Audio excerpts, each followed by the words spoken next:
And our Marshall Zellinger is near this area, just a couple blocks away off 17th and Oswego, where some of those residents who live in that apartment complex were evacuated to. Marshall? Anna, we're getting a little more clarification on where this apartment complex is. I'm with Rebecca and Leanne Bradshaw. You tell me you were evacuated around 1:30 this morning. First of all, can you give us an idea? We're talking about an apartment complex on the right side of the street, so just on the end of 16th. What do you know about the apartment complex? Actually, it's a pretty common apartment complex, but we actually live in an apartment across the street from where the incident is happening at now.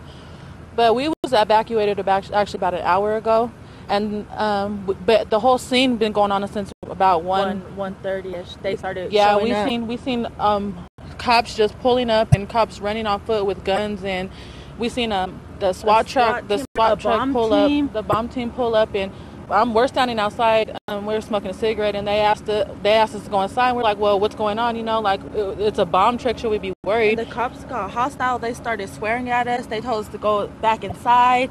And so I told them, I was like, well, my mom and my niece and nephew live downstairs, so I want to know what's going on. And they were like, all you need to know is to turn on the news, then you'll know what's happening. So I turned on the news, and I seen what was happening. We seen what was happening at Century 16 with the shooting and all that.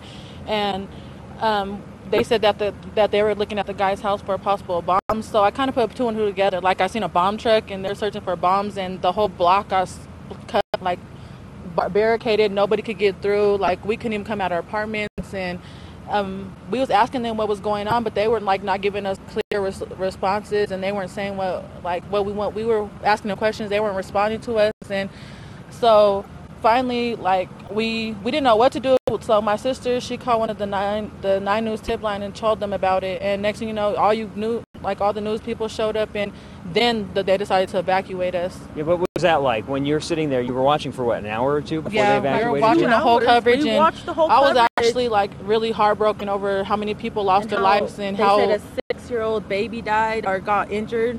So all that was going through my mind about what they were going through, and I didn't really think like it was this close to home, So how did they finally evacuate you? What changed from when they were looking around to the time where they evacuated you?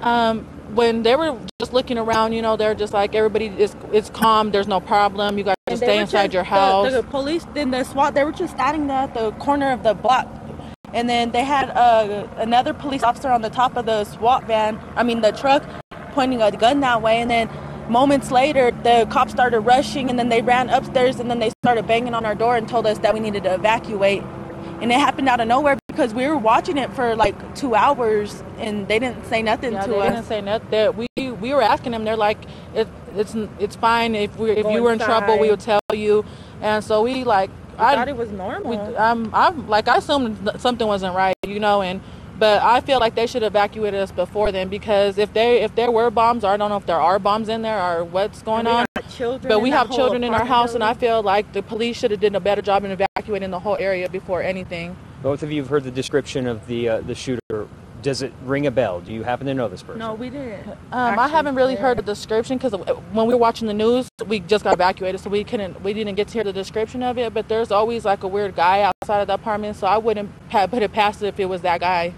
Because he was very strange, and he just seemed out of the norm, and I wouldn't be surprised if it was him. Well, about a dozen residents are now, we're told to evacuate 1 block behind where we are, but we're allowed to be as close to this tape as the tape is right now. And again, look behind us here.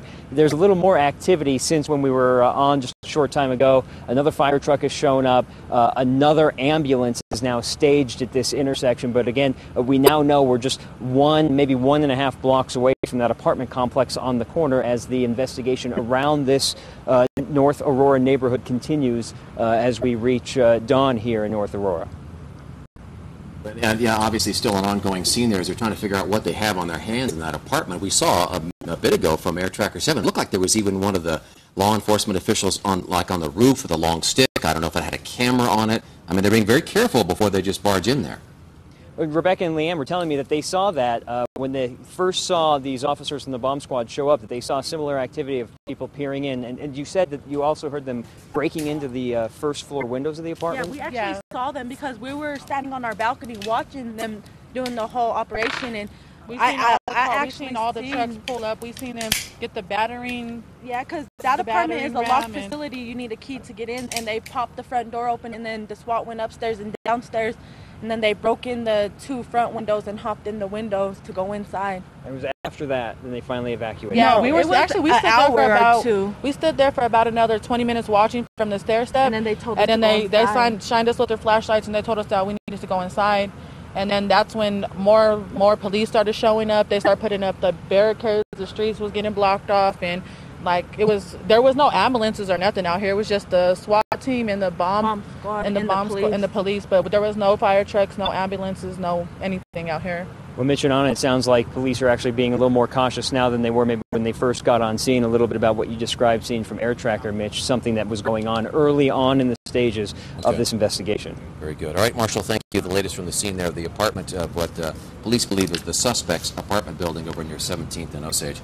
Aurora